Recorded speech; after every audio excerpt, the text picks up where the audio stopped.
Excellente fin de journée sur Maritima. On va parler football. C'est lundi, c'est le début de la semaine.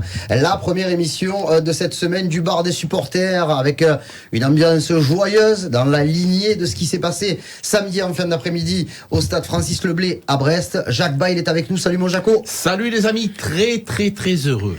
Steph Martins est encore et toujours avec nous. Il est en forme. Hein. Oui, très en forme et une bonne journée à tous. Les amis, l'Olympique de Marseille a très bien débuté son championnat. Une victoire 5-1 avant de rentrer dans les détails. Oui. Ce matin, toutes les personnes qui allumaient leur télé, qui ouvraient leur journal, voyaient que la première place était détenue par l'Olympique de Marseille. Je dis que c'est anecdotique. L'avocat de Jacques Bail dit ça n'est pas anecdotique. Mais jamais de la vie. Ce n'est jamais anecdotique parce que quand tu commences une saison et que tu es premier de ce championnat, on va te dire c'est la première journée, certes, mais c'est la première journée, tu es premier parce que tu as marqué 5 buts, poulet.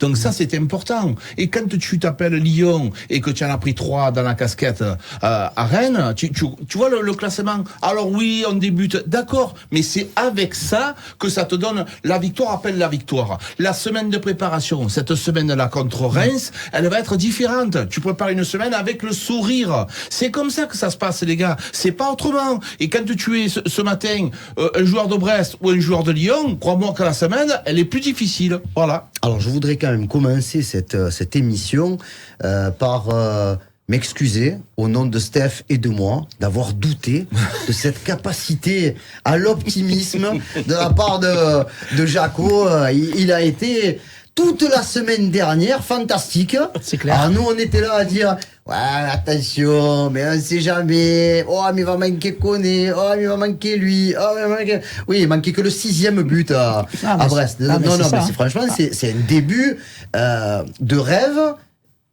C'était dur quand même d'imaginer une victoire aussi large pour l'ouverture du championnat. Sincèrement oui, parce que pourquoi ? Pour quelle raison ? C'est que tu as changé pratiquement 80% de ton 11, pas mal d'absents, une nouvelle défense, un nouveau gardien, pas énormément d'automatisme. Problématique, c'est que tu as été réaliste, comme je crois, ça faisait des années qu'on n'avait pas vu ça. Faut rappeler les stats, hein, 7 tirs, 5 cadrés de deux côtés, 5-1 pour l'OM. Donc voilà, tu as été tout simplement chirurgical. Et ce qui moi, dans le point où je suis vraiment satisfait, c'est que pratiquement tous tes offensifs ont marqué, ou ont été décisifs. Donc tu parles en matière de confiance. Voilà, et ça c'est vraiment important pour la confiance. Comme il a dit Jacques, on sait que les victoires appellent les victoires, et c'est clair que quand tu as sur les 4 offensifs, les 4 ont été décisifs, la semaine tu la travailles pas de la même manière. Et je pense maintenant, voilà, rien n'est fait, bien entendu, c'est la première journée, ça fait plaisir. Maintenant j'ai hâte d'être à ce week-end pour voir réellement au Vélodrome face à Reims ce que ça va donner. On va pas mentir aux gens, franchement, le résultat est fantastique. Une victoire 5-1. On va commencer par ce qui a été très bon, parce que malgré l'ampleur de la victoire, tout n'a pas été parfait. Et heureusement, ça n'est que le premier match. Mais qu'est-ce qui t'a plu dans cette équipe marseillaise samedi en fin d'après-midi ? Le talent, la confiance en eux de certains joueurs, notamment à Minarit sur la passe qu'il fait à Luis Enrique, cette talonnade, et la confiance en eux, ça te donne des joueurs talentueux, déjà qu'ils l'ont. Quand tu as Greenwood capable de faire une chevauchée, des passements de jambes, oui, ce qui m'a plu, c'est le talent. Et c'est pour ça que je suis confiant. Quand tu as autant de joueurs talentueux, tu peux que être confiant. C'est ce qui me plaît. Il y a un état d'esprit aussi. Et il y a surtout un entraîneur qui se contente de la perfection. Tu l'as vu? À 5-1, il était en colère certaines fois. Il sautait comme un cabri parce qu'il y avait des fautes, on ne se replaçait pas correctement. Le perfectionniste, c'est quelque chose, toi, qui est malade du travail de la perfection jusqu'au bout du bout. Il faut aller jusqu'au bout. Lui, il va jusqu'au bout. Et ça, c'est important, les gars. On reste sur ce qui a été très bon. Le fait de marquer dans des moments clés. Tu ouvres le score à la 3e, tu es ballotté, tu mets le 2e à la 26e, tu en prends un dans le temps additionnel, 3 minutes après la mi-temps, tu marques le 4e. Ça prouve déjà que même si, comme tu le disais, pas tous les automatismes peuvent être parfaitement assimilés, c'est que cette équipe, elle a déjà du caractère et du répondant. C'est très important. Comme tu l'as dit, quand tu commences à être ballotté, tout ça, ou que tu prends un but et que tu réagis direct derrière, Quand tu es l'adversaire, je te garantis que tu dis, pour gagner, il va falloir en mettre combien. Et c'est ça qui est important, c'est l'état d'esprit. L'état d'esprit, tu sens que voilà, il y a des redoublements, quand il faut défendre, ça défend. Ça a joué énormément vers l'avant avec des transitions très très très rapides, des relances hautes de roulis, basses. Balerdi qui te fait des percées de 70 mètres, tu as l'impression que c'était Frank Beckenbauer. Voilà, on a vu des trucs vraiment dans le positif. Vraiment de très très bon augure et qui présage de très très bonnes choses pour la suite. Et après, je pense qu'on va revenir un peu plus tard dans le négatif et on va en parler. Je reste avec toi. La semaine dernière, quand on parlait de l'arrivée de Geronimo Rulli, tu étais pas perplexe, mais tu disais j'aurais préféré. Tu nous as dit que tu aurais préféré même un autre. Et quand tu vois le match qu'il fait, la première demi-heure qu'il fait, le penalty arrêté, main inversée. Moi, j'adore Steve Mandanda. Mais quand tu vois l'arrêt de Mandanda contre Mikotadze et l'arrêt de Rulli contre Del Castillo, il n'y a pas de compétition, les amis. C'est juste pour dire que l'Argentin a enfilé d'entrée son costume de gardien de l'Olympique de Marseille. Ah, mais c'est ça. Et comme je l'ai dit aussi, rappelle-toi, je demande qu'une chose, c'est de me faire mentir. Et comme pour Cornelius, comme pour tous ceux qui sont arrivés, qu'on attend de voir autre chose, voire plus, Rulli, oui, je savais qu'il avait fait des bonnes saisons à Montpellier. Il est loin d'être mauvais. Mais voilà, il m'a fait fermer ma bouche, comme on dit. Et pour le plus grand bien, pour moi en tant que supporter, et de l'Olympique de Marseille. Maintenant, on sait dans le football ce que ça veut dire. Le plus dur, c'est la continuité. On a vu de très très belles choses. Et s'il n'est pas là, je pense que le résultat, il n'est pas le même et la physionomie du match n'est pas la même. Mais sincèrement, ce qu'il a montré, c'est un très très très très grand gardien sur ce premier match face à Brest. Jaco, dans ce qui va très bien, bien sûr, Geronimo Rulli, les offensifs, Leonardo Balerdi, mais ça, c'est pas une surprise. On sent qu'on a déjà trouvé un patron au milieu de terrain avec Pierre-Emile Højbjerg. Et l'autre très très bonne nouvelle, qu'on n'avait pas vu venir du tout, c'est les premières minutes de cette saison disputées par Valentin Rongier. Ça, c'était important. C'était important à plusieurs titres, parce que Valentin Rongier, ça a été, n'oublions pas, notre capitaine pendant très longtemps. C'est un milieu récupérateur hors norme. Voilà, je mesure mes mots. Il est hors norme dans la récupération. Je l'ai vu faire des matchs où il était pratiquement impassable, ce mec. Et donc, en plus, son tempérament, c'est vraiment dans cette équipe-là, avoir un mec comme ça, c'est un gentil garçon, c'est un travailleur, c'est un bosseur.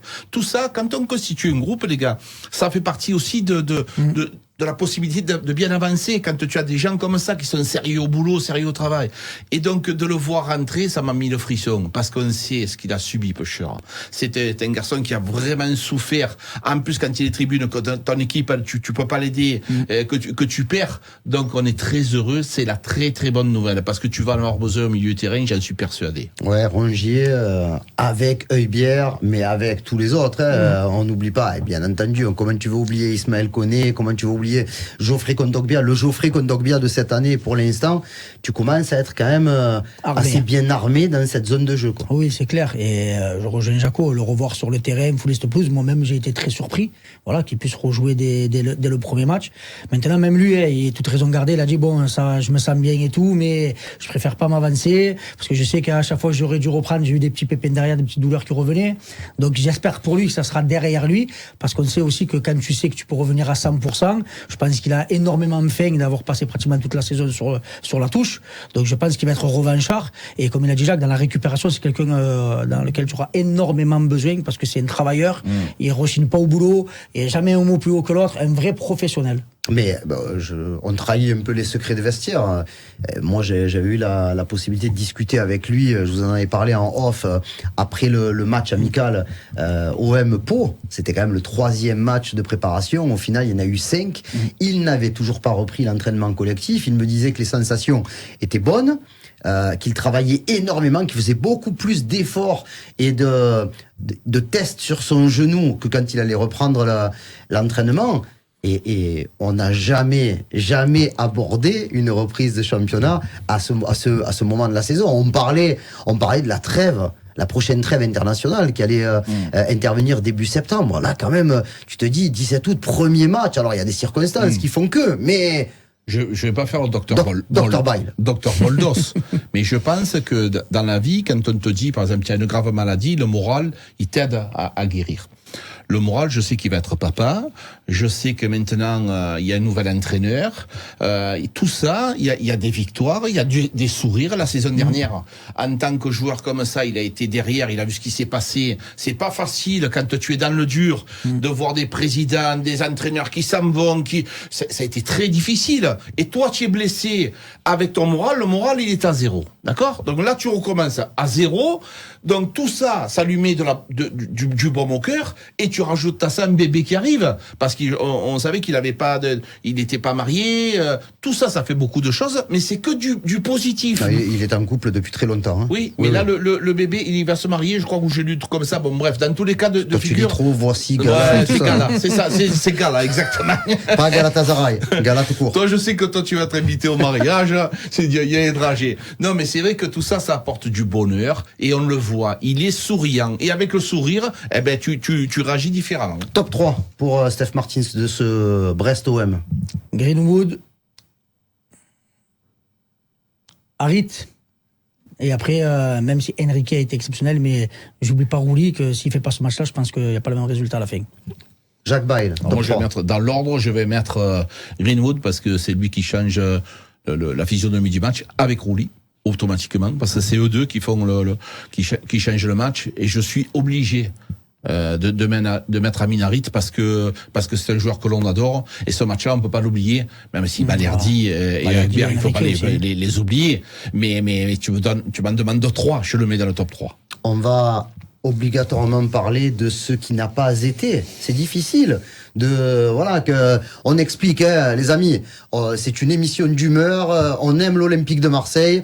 L'OM s'est imposé 5-1 à l'extérieur contre une équipe qui va jouer la Ligue des Champions. Mais heureusement, tout n'a pas été parfait. Mais c'est normal. C'est la première journée, comme on l'a dit juste avant, avec un groupe nouveau, avec des joueurs qui n'ont pas énormément d'automatisme. Et oui, le système défensif a fait peur. Ça, voilà, c'est clair. Et notamment la première demi-heure. Ouais, la première demi-heure, c'était vraiment compliqué dans les relances, dans les placements, énormément d'erreurs, de fautes, et ce qui fait que tu as tremblé. Et si tu n'as pas Rouli qui fait un énorme match, autant la physionomie du match n'est pas la même. Et donc oui, le système défensif, pour moi, hormis Balerdi, ils ont tous été en dessous de la moyenne. Le système défensif, c'est ce que tu vois en premier, collectivement et individuellement ? Oui, mais bon, après, il y a des explications, hein, les gars. On sait tous que Cornelius ne sera pas titulaire, que ce sera Brassier à sa place. On sait tous que l'arrière gauche, c'est Quentin Merlin, là, il était positionné au milieu du terrain. Donc, tu avais Murillo et Lirola. On a été surpris, parce que moi, quand j'ai vu la compo que j'ai reçue en première instance, c'est la compo de la LFP. Ouais. Et c'était Meïté qui était titulaire, donc Meïté à droite, Murillo à gauche. Et quand la feuille de match est arrivée, chose qui n'arrive quasiment jamais, on n'avait pas la même équipe. Oui. Donc, mais après, je pense que tu vas récupérer et recruter un latéral droit. Ça me semble tout simplement indispensable. Murillo est pas suffisant. Je pense. Après, c'est pas l'histoire d'un match qui va remettre en question. Non, mais il a été très performant la saison dernière, mais en tant que numéro 2, parce que Jonathan Klaus était le numéro 1, il a été blessé, et peut-être que ce rôle-là lui allait bien. Moi, j'ai envie de lui faire confiance à ce garçon parce qu'il nous a montré de très belles choses, c'est sûr. Mais défensivement, je le trouve un petit peu faible parce que quand tu joues dans le système de Gattuso comme ça, latéraux quand même défensivement, il faut qu'il rentre dedans. Mais donc, et avec De Herbier encore plus. Voilà. Donc je pense que oui, exactement. Tu as tout à fait raison. Donc je pense que Murillo, normalement, pour moi, c'est un numéro 2 à ce poste. Après, c'est stratégique, c'est mais ce que vous voulez, mais avoir un numéro 2 extra-communautaire qui prend la place j'imagine pas le foot comme ça. Mais bon, on va voir ce qu'ils vont nous faire. Est-ce que tu as la même lecture, la même vision que Jaco dans ce qui n'a pas été au niveau individuel notamment? Ah oui. Cornelius très en dessous. Murillo, comme il vient de le dire Jaco, il nous a montré de très très belles choses la saison passée, donc je pense que c'est un match sans, mais il faut pas d'entrée tirer des conclusions sur qui que ce soit. Hein. Voilà, c'est le premier match de la saison, victoire 5-1, des gros problématiques au niveau défensif comme tu l'as dit sur la première demi-heure. On est là pour dire les vérités, ce qui nous a plu, ce qui nous a moins plu, et c'est vrai que le système défensif a pêché. Lirola à gauche c'était catastrophique. vraiment. Voilà, Merlin au milieu, il a été énormément perdu et perturbé. Ouais.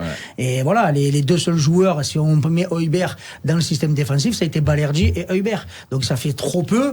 Et voilà pourquoi on a subi et on a tremblé à certaines reprises. Les amis, Marseille, c'est l'Argentine. Vous comprenez ce que je veux dire? C'est quand même... il y a eu un match où on a eu 2 très bons Argentins. Le troisième, on n'a pas pu le voir. Dites-vous bien quand même que les 3 joueurs ont été sélectionnés pour les 2 prochains matchs éliminatoires de la Coupe du Monde par l'Argentine. Donc Balerdi a été appelé. Geronimo Rulli a été appelé, mais bon, ça, on est habitué.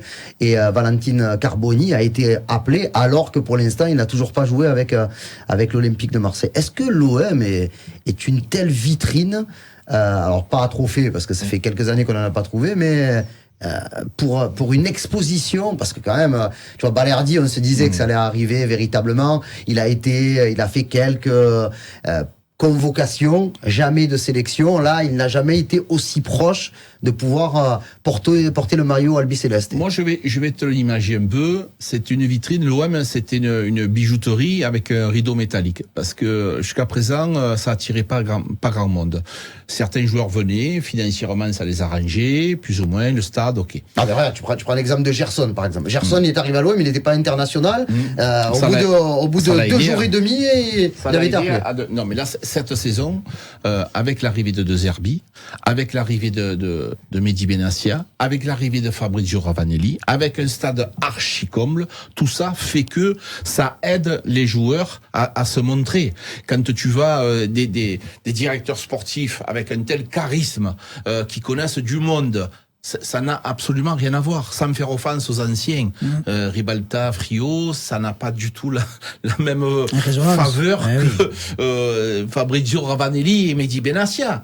Même au niveau vestimentaire, tu les respectes. On dirait qu'ils sortent d'une boîte. Et tout ça, mais oui, mais tout ça, tu peux, si tu veux, le charisme, ça ne s'achète pas. C'est comme ça. Nous, on l'avait Fabrizio l'année passée dans l'hôtel avec nous. Il arrive, c'est un lampadaire le mec. Et tout ça, ça aide à devenir un grand club. Messieurs, il faut parler de ce qui nous fâche énormément, la blessure de Faris Moumbagna.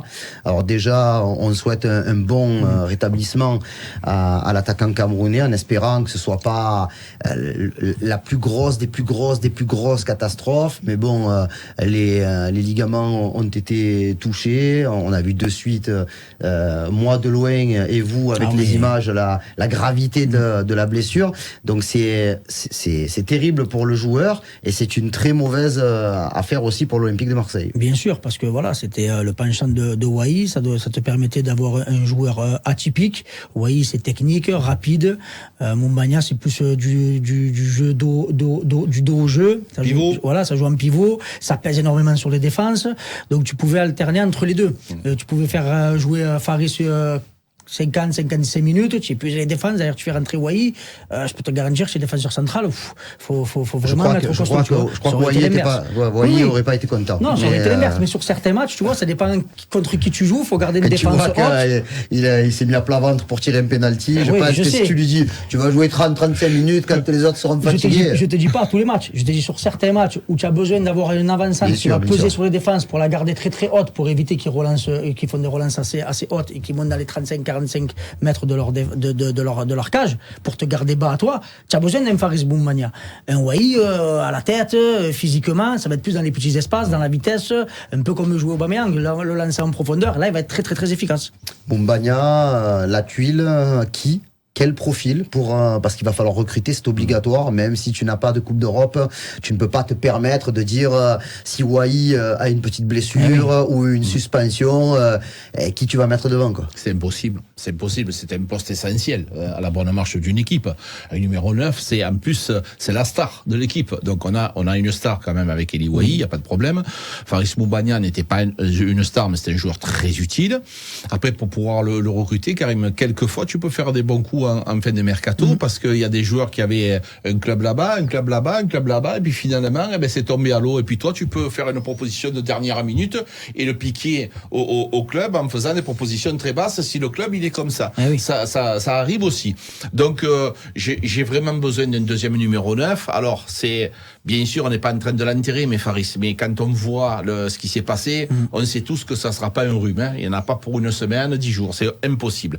Donc moi, je pense que c'est, à mon avis, très grave et qu'il faut effectivement recruter un numéro 9 impérativement. Allez, on souhaite vraiment bon courage à Faris Moumbagna. On reparlera de l'Olympique de Marseille demain dans le prochain bar des supporters. Pour terminer, bien entendu, l'actualité, c'est ce soir, cette ouverture de la Ligue 2 pour le Football Club de Martigues avec la réception de Lorient. C'est vrai, comme me l'a dit hier Thierry Lauré, il y a 2 mois, il y a une équipe qui était en Ligue 1, l'autre qui était en National. Donc c'est le grand écart. Ça va se jouer au Vélodrome. On sera en direct, Jaco, à partir de 20h30 pour faire vivre les aventures du FC Martigues sur Maritima. Ce soir, c'est un premier Everest quand même pour le Football Club de Martigues parce que c'est la Ligue 2, parce que c'est Lorient, parce que c'est le Vélodrome. Oui, ça fait beaucoup.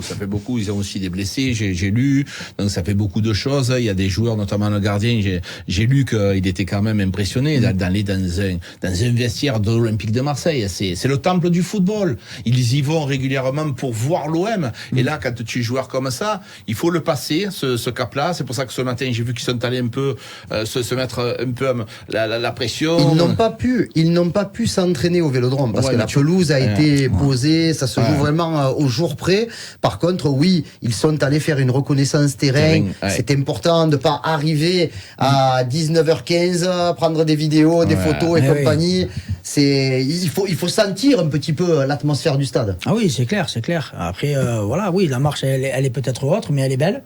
Elle est très très belle et voilà, c'est comme ça, c'est ce genre de match-là qui vont les faire grandir et qui vont faire en sorte que au niveau de la saison, le fait de jouer aussi dans ce stade-là, ça te permet que quand tu vas jouer à l'extérieur dans des stades de 30, 35, parce qu'il y en a en Ligue 2, 35 000 et que ça va pousser, eh ben tu vas dire bon, on a joué au Vélodrome, on peut aller de partout, tu vois. Donc ça c'est de bon augure pour cette équipe-là qui, je pense, ça va la faire grandir au fil de la saison. On l'espère. Donc on vous donne rendez-vous avec Jaco à partir de 20h30 sur Maritima en direct pour un petit avant-match et le coup d'envoi sera donné à 20h45 Martigues-Lorient.